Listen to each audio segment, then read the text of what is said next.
Today I'm going to show you how to make a Waffle House waffle that's keto. And it's going to start with this mix. This is Simply Keto Nutrition's original pancake and waffle mix.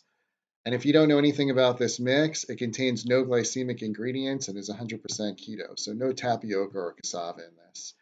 I'm going to use a cup because I'm going to make 2 waffles. I'm going to put one in the refrigerator so I could eat it tomorrow. Just heat it up in the microwave or the toaster.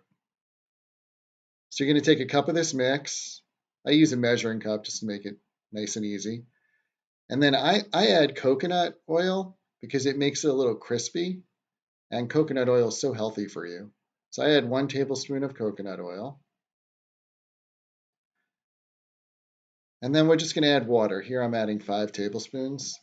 And you want it to be the consistency of like a batter.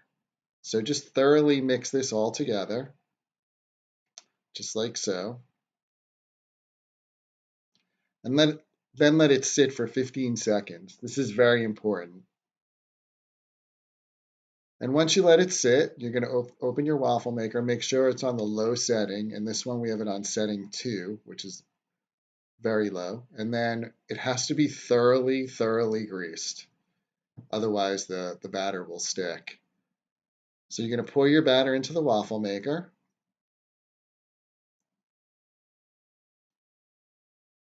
Close it up. And we're going to cook this for 2 minutes.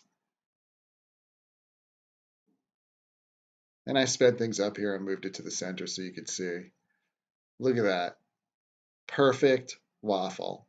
Does not look just like a Waffle House waffle, and it tastes like it too. So you're going to remove the waffle.